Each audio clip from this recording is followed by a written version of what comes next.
Have you ever been caught in an argument where no matter what you said, the other person just kept talking louder and faster, as if volume could somehow replace reason? Maybe it happened at work, maybe with a neighbor, or even around the dinner table with family. You sit there, heart racing, trying to find the right words. But somehow it feels like the more you talk, the less power you actually have. Now, here's the surprising truth. Sometimes the real power in an argument doesn't come from speaking more, but from speaking less. In fact, the less you say, the more control you often hold. Think about it like this. When two people argue, one usually gets emotional, worked up, and even desperate to prove their point. They talk faster, their voice rises, they repeat themselves again and again. But the other person, the one who doesn't react, who stays calm, who listens more than they talk, that's the person everyone sees as steady, rational, and in control. And let's be honest, after 60, we've all seen enough arguments to know it's rarely the loudest voice that wins. It's the calmest one. In this video, we're going to walk through 8 powerful strategies that can help you win almost any argument without even saying very much. And I don't mean win in the sense of beating someone down or proving them wrong, but win in the sense of keeping your dignity, your peace. And yes, often coming out with the upper hand because you refuse to get dragged into chaos. Today, let's begin with the first strategies, ones that are especially important for anyone who wants to keep their composure and not waste their precious energy in pointless battles. The very first strategy is one that often feels the hardest to practice, but makes the biggest difference, knowing when to walk away. I want you to picture this. You're in the middle of a conversation, and the other person isn't listening. They're not interested in the truth, not interested in logic, they just want to win. Have you ever been in that kind of debate?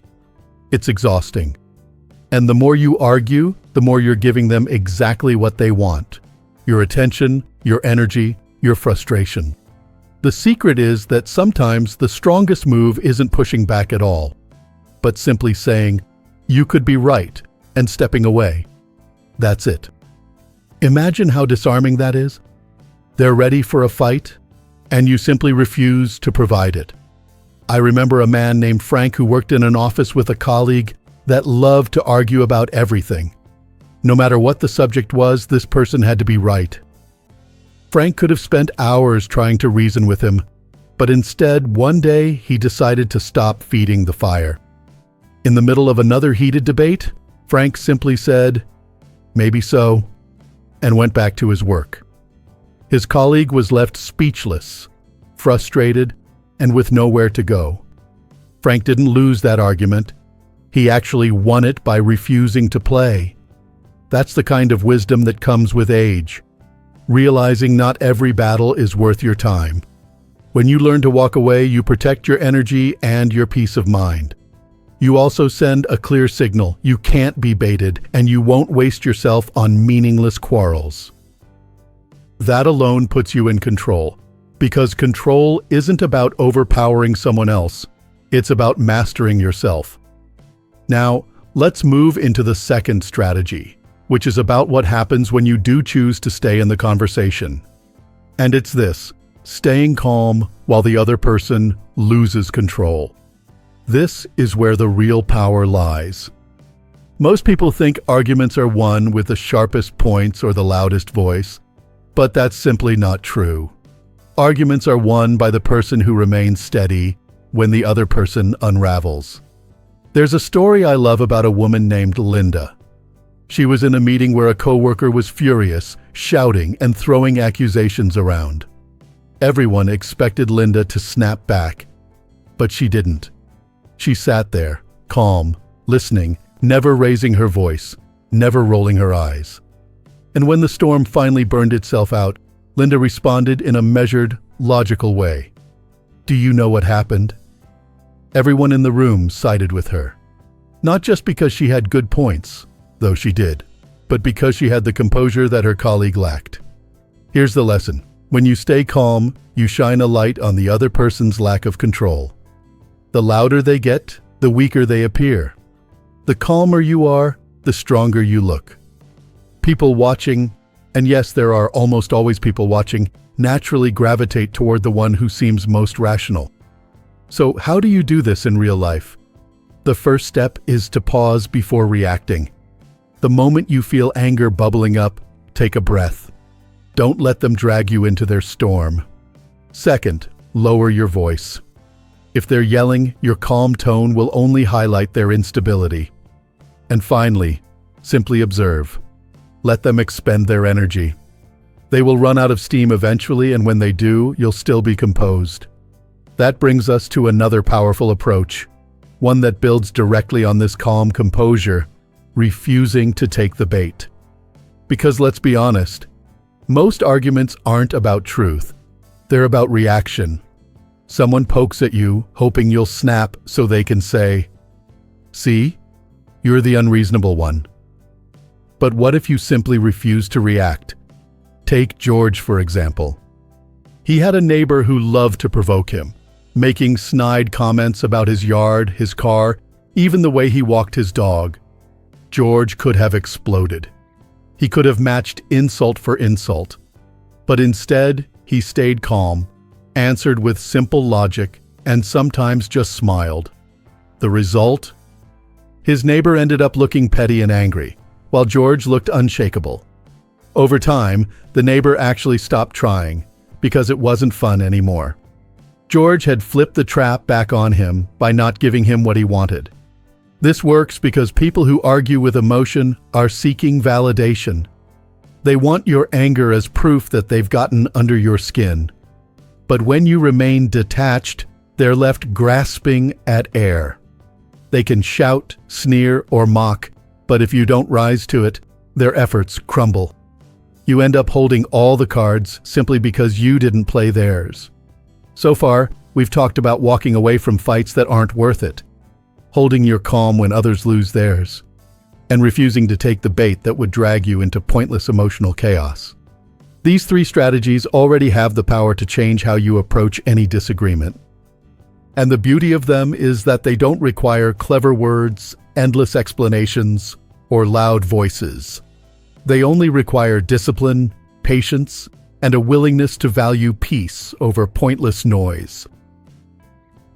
Now that we've talked about walking away when it isn't worth your time, staying calm when others lose control, and refusing to take the bait, let's keep going.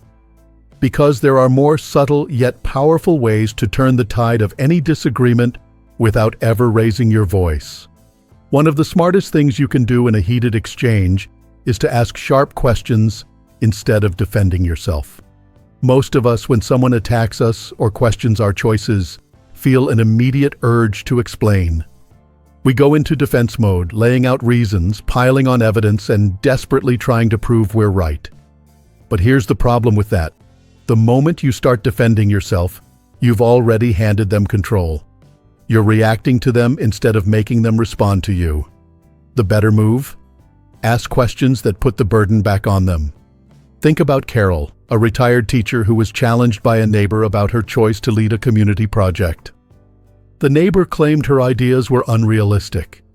Instead of scrambling to justify herself, Carol calmly asked, "What specifically makes you think it wouldn't work?" The neighbor paused, fumbled, and eventually mentioned something minor. Carol followed up, "How is that different from how we solved similar problems in the past?" Suddenly, the neighbor was on the defensive, struggling to explain his own reasoning. Carol didn't raise her voice, didn't list endless reasons, didn't even argue. She simply asked two questions that exposed the weakness in his argument. When you ask questions, you shift the spotlight. Instead of being forced to defend every word, you invite the other person to dig deeper into their own position. And more often than not, they'll expose cracks they didn't even know were there.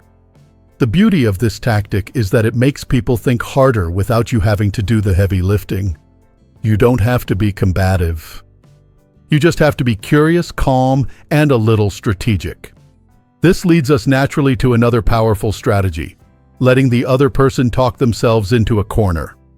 You know the saying, Give someone enough rope and they'll hang themselves? That's exactly what happens in arguments when you let the other person keep talking unchecked. People who argue emotionally or who don't have solid reasoning tend to over-explain. They start repeating themselves, stretching their points, exaggerating details, and eventually contradicting themselves. Your job is not to jump in and correct them every second. Your job is to wait, listen carefully, and be ready to highlight the inconsistency when it finally comes out. Richard once shared a story from his days as a small business owner. A competitor was criticizing his new idea, saying it would never work. Richard didn't interrupt. He let the man keep going. First, the competitor said the market was too small. Then a few minutes later, he complained that competition in the same market was already too high. Richard simply smiled and said, "So, is the market too small, or is it overcrowded? Because it can't be both." Just like that, the argument collapsed. Richard didn't have to prove anything. He let the other man's own words defeat him. This tactic requires patience and good listening. You're not waiting for your turn to talk. You're waiting for them to unravel. The longer they talk, the more likely they are to expose themselves. And when they do, you don't need to attack. You just gently point it out. Suddenly, everyone around sees the flaw, and you haven't had to break a sweat. Now let's talk about a technique that is as old as wisdom itself, but still rarely used in arguments: the power of silence. Most people believe that silence is weakness, that if you don't respond immediately, you're admitting defeat. But in reality, silence is one of the most powerful tools you have. Why? Because silence creates discomfort. People expect a reaction, especially when they're arguing. They expect pushback, a defense, a fight. When you give them none of that, when you simply sit calmly, maybe with steady eye contact, maybe just listening, they suddenly have nothing to push against. Susan, a grandmother who often found herself in the middle of family squabbles, mastered this tactic. Her daughter once came at her angrily about a family decision, expecting Susan to fight back. But instead, Susan just sat quietly, listening, saying nothing. Within moments, her daughter started repeating herself, then justifying her points in circles, then eventually softening her tone. The silence forced her to hear her own words. And by the time Susan finally spoke, the argument had already lost steam. Silence makes people question themselves. Did they go too far? Do you know something they don't? Did they weaken their own argument? It creates doubt in their mind while keeping you in control. It also saves you from wasting words or energy on arguments that don't deserve them. Silence isn't surrender. It's strategy. All of these approaches, asking sharp questions, letting others talk themselves into a corner, and mastering the art of silence, work beautifully together. Imagine this: someone comes at you aggressively, full of accusations. Instead of rushing to defend yourself, you calmly ask them to clarify. They keep talking, trying to fill the silence, and eventually they contradict themselves. You wait, still calm, still quiet, and then gently highlight the inconsistency. Without ever raising your voice, without ever needing to prove yourself, you've shifted all the power into your hands. There's another layer to this, and it ties everything together beautifully. It's the idea that confidence in an argument doesn't come from how much you say. It comes from how little you need to say. If your words are strong and clear, you don't have to pile on endless explanations. A few carefully chosen words followed by silence can often be more persuasive than a 5-minute speech. That's because people respect confidence, and confidence often shows in restraint. Jason, a retired engineer, once shared how he handled a debate with his boss years ago. The boss insisted that Jason's proposal wouldn't work. Instead of arguing endlessly, Jason simply said, "Let's run a 1-week trial. If it works, we keep it. If not, we go back." No risk. Then he stopped talking. His boss sat there, uncomfortable with the silence, realizing there was nothing to push back against. Finally, he said, "All right, let's try it." Jason had won by saying less, not more. The same principle applies to so many situations in life. You don't need to keep talking, explaining, and justifying yourself. Often, less is more. The fewer words you use, the harder it is for someone to twist them. And the quieter you remain, the more they'll scramble to fill the space, often weakening their own position. When you put all these strategies into practice, asking questions instead of defending, letting people talk until they stumble, using silence as a tool, and keeping your words few but powerful, you begin to see a new pattern emerge. You realize that winning arguments isn't about clever comebacks or heated exchanges. It's about patience, presence, and control. By now, you can see that arguments aren't really won by out-talking someone else. They're won by being steady, calm, and intentional with how you respond, or how you choose not to respond at all. And the next approach takes that wisdom even further. It's about finding common ground, agreeing with what's true, and then gently redirecting the conversation. Most people think the only way to win an argument is to resist every single point the other person makes. But when you do that, you come across as defensive, even stubborn. A smarter move is to listen for the part of their argument that does make sense, because almost every position has at least a sliver of truth, and acknowledge it. A simple, "I see where you're coming from," or "That's a fair point," can disarm even the most combative person. It catches them off guard, because they expected resistance, not agreement. Once they feel heard, once they believe you've actually listened, that's when you can smoothly steer the discussion toward your perspective. Michael, who spent decades in corporate management before retiring, used this approach often. When a colleague pushed a strategy he didn't agree with, Michael would say, "You're right, efficiency is important. I agree with you on that." Then, after that moment of validation, he'd add, "But I also think we need to be careful not to sacrifice quality. What if we combined both ideas?" Suddenly, the tension was gone, the colleague was listening, and instead of a fight, it turned into a collaboration. This technique works because people lower their defenses when they feel acknowledged. Once their guard is down, you can guide the conversation with far less resistance. You don't lose by agreeing with what's reasonable. You actually gain control by choosing when and how to redirect. And the truth is, being open to reason doesn't make you weak. It makes you the adult in the room. Another layer of this wisdom is knowing that sometimes, the fewer words you use, the more powerful your message becomes. We touched on this earlier, but it deserves its own focus. Speaking briefly and then stopping. Think of it like dropping a stone into a pond. The ripples take care of themselves. When you say just enough, then let silence carry the weight of your words. It forces others to sit with them, to process them, to wrestle with them.